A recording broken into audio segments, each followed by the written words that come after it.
Um, I want to talk a little bit about PTSD. I can only talk about my PTSD and a little bit of what I know because, ironically, out of all the subjects that I've researched throughout my life, um, I haven't researched even like during the times when I was studying biology and studying like reading different types of researches and publications. Like I don't know. There's a block there, and I guess that's what I'm going to talk about now.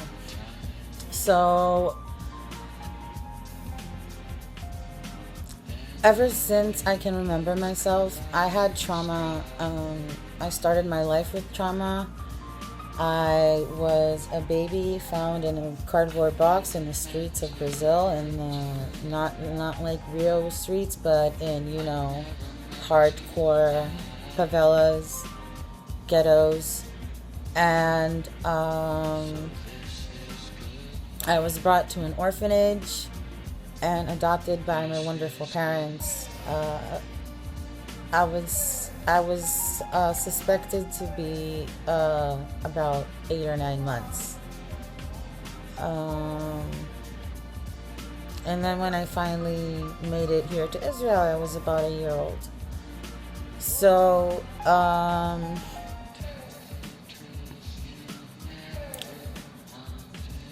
I started my life with trauma, and ever since I was little, I remember two things that I want to talk about in this video. Um, One is that I would use mindfulness as a tool. Um, Speaking of mindfulness, my toothbrush is dirty. I would use mindfulness as a tool. Um, and then the second thing that I know and noticed ever since I can remember myself is that my brain, back then I thought I would get tired, but I would just shut down. It usually starts with like yawning, a bunch of like a lot of, I almost want to say chronic yawning. And if I don't go to sleep, if I don't physically actively go to sleep, then I'll just physically yawn every 2 seconds, and I can't hear what's going on around me. I can't focus on anything because I'm just trying to stop yawning, because you can't do anything when you're yawning. You can't do any thinking when you're yawning. For most of my life, I thought that I just had a really, really bad chronic fatigue. I would try to fix that with coffee. I remember when I was in the military, I was in the military. That was all the time. In the military, I couldn't stop yawning, and now I get why. But I would eat black coffee, ground coffee beans, because I thought maybe that would hit better. And of course, I tried cocaine and other stimulant drugs, and I still would fall asleep. I don't remember, there isn't like a before and after time when I learned about disassociation, but slowly my brain allowed me to, because disassociation, from what I understand, it's basically like layers. It's like the consciousness has a lot of layers.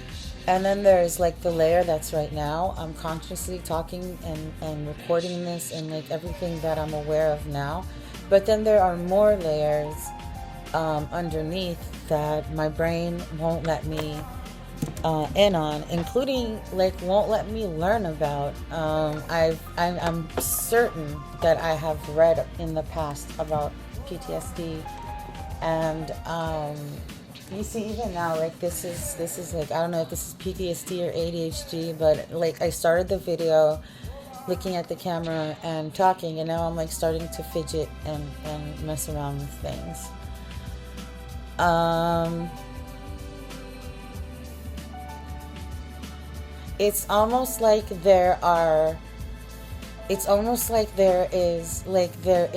my brain is consisted of a parent and a child, and the parent is like covering the child's eyes. I don't want to say anything else. Parent and child is good. Yeah, parent and child. The parent is trying to cover the child's eyes and the child's ears, you know, muffle, because you can't cover all, and like protect the child from being exposed to stuff, and the child is like trying to, come on mom, let me see. That's how it feels like in my brain. And I don't even remember times that I attempted to learn about disassociation. I remember one time recently that I actually did, but like uh, it seems like I didn't learn anything. I'm sure I did, but my brain just deletes it. So that's disassociation, and the second thing is mindfulness. I still don't know. I am aware of the fact that mindfulness is a hard thing to explain. I am up until now trying to find the best way. I think the best way to describe what mindfulness is a stethoscope. I once heard that explanation, and it resonated with me. Either the stethoscope, like, okay, so a stethoscope is basically it covers your ears, right? So you don't hear what's in the background, and it only focuses your hearing on a specific point, which is your heart or your lungs, or I don't know, I'm not a doctor. But and let's say the stethoscope, even now for when I'm trying to explain it, I mean, I remember playing with stethoscopes, but you know how when you're walking in the street and then you smell something, and you want to know what that smell is, or when I smoke weed and people think they smell it, and then they're like, this act is mindfulness, when you are actively taking all your focus into trying to decipher that one thing that you're trying to smell. That's mindfulness. Basically, for me at least, it consists of two things. One is the focusing on one thing, and then the second one is the description of that one thing. And in order to describe something, you need to focus on it. So it's like two phases, I guess.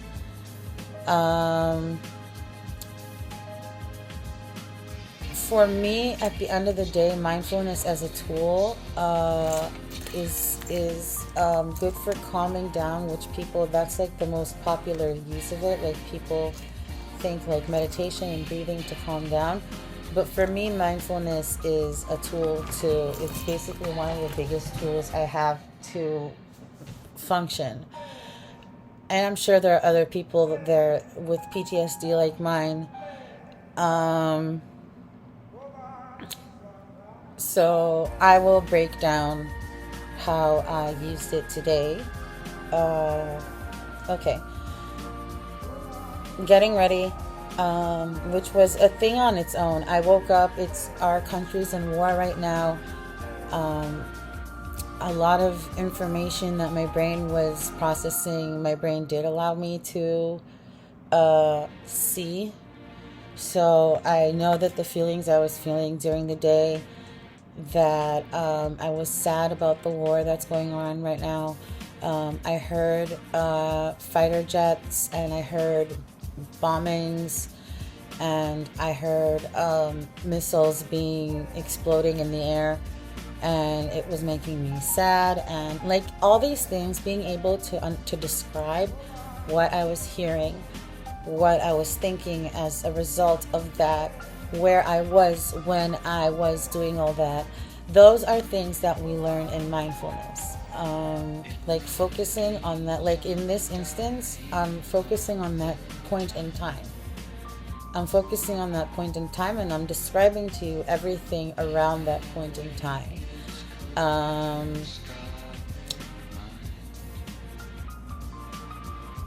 So I was mindful throughout the day. My brain allowed me to be exposed to the fact that I'm affected by this war. And I guess, I don't know, I still don't know what I was thinking about during those exact moments, but I was getting ready to shower. See, even now, my brain is deleting it. I'm not sure what it is that my brain is trying to avoid. It's so weird. I was getting ready to shower, and I took off my Apple Watch. I know you can shower with it, but I'd rather not. I took off my Apple Watch, and then I was thinking, okay, so I should charge it, because I remembered that last time I checked it, it was like on 30%.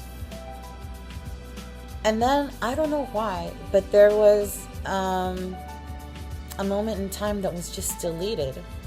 And the next thing I know is that I am about to enter the shower, and I'm like, wait, did I take off my watch? And that's PTSD. That's disassociation. I don't know how it is for other people. I know only how it is in my head, but the way, for me, trying to recover moments from my dreams and trying to recover moments from my day-to-day is the same process, and it's the same feeling. So I'm like, oh wait, did I take off my watch? And I'm looking at my hand, and I notice that my watch isn't on me. And like, being mindful, I was already like on one level, on a certain level in my head, I already knew that I want to explore with my vlogs the idea of PTSD and disassociation. And I'm like, oh, okay, great. This is a great opportunity. And like that's when I'm mindful of being mindful. It's like turning on like it's like putting a camera on record. It's like pointing a camera at something and recording. So I was there was moments that I was looking for. I just went back and forth because I knew that I was undressed already, so I couldn't have gone. There were only 2 rooms in the house that I could have been at the moment, like between the time that I took it off and the time that I found out that it's not in my hand anymore. And I still couldn't, I couldn't remember. And then I started to panic. And what I learned today is that when there is the panic of like, okay, this is gonna be if like the panic set off like an external alarm. The panic set off my an external alarm that's like saying, okay, there's a bad situation, brain is not taking in any new information, and until the panic in the head is settled in. And like I couldn't even be mindful of all the things that went down in my head when that happened. But it was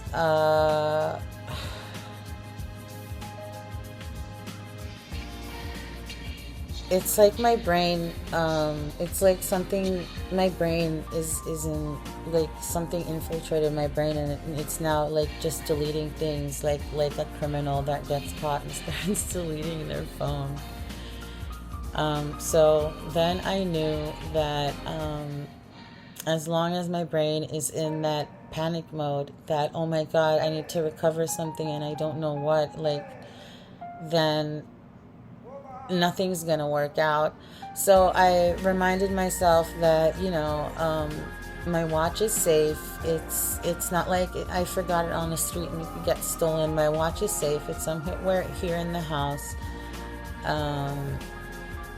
And I just had to not think about the fact that something just happened that I need to figure out.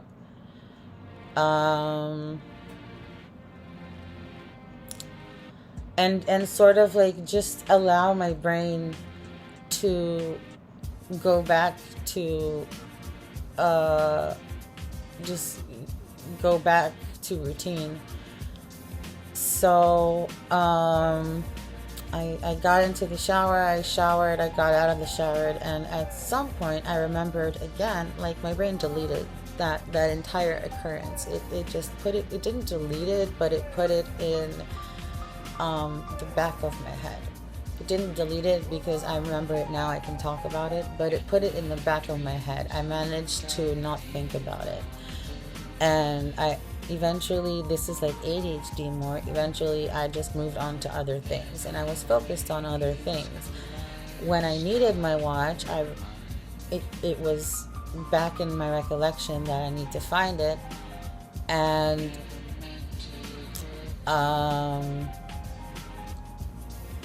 I'm trying to think like what changed.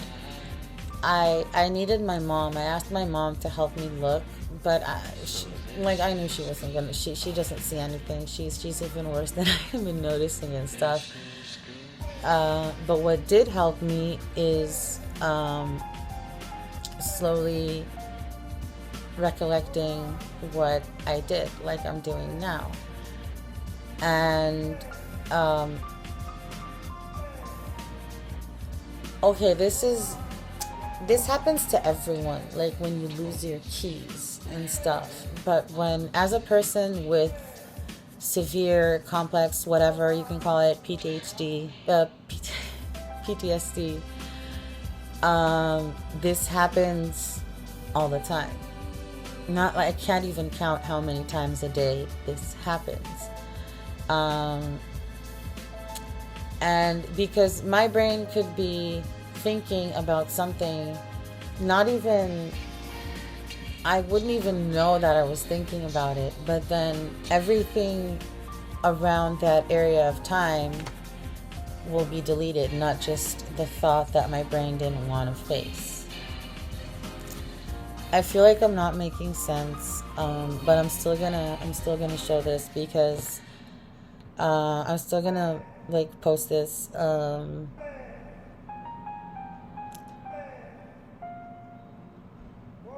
don't know if this can help even one person, then it's worth it. And if not, maybe it was at least interesting. I still haven't been able to recover what I was thinking about when my brain deleted what I did with my watch. I obviously found my watch.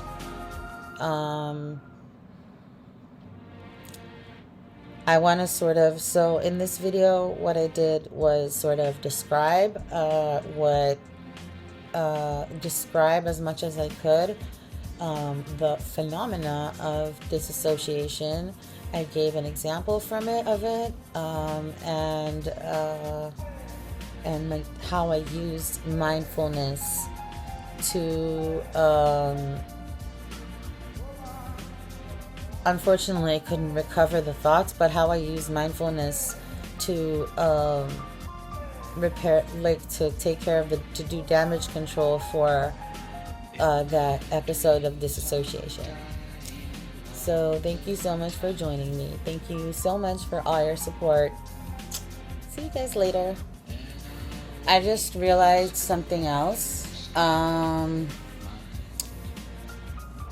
that when I learn that my brain deleted something, it sets off my survival mode until I can like verify that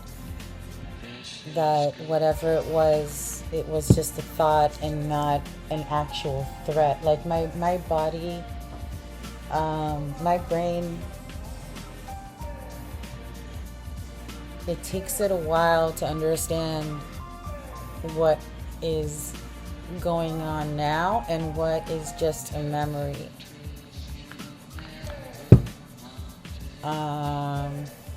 And what is just a flashback. I guess it's not even a memory.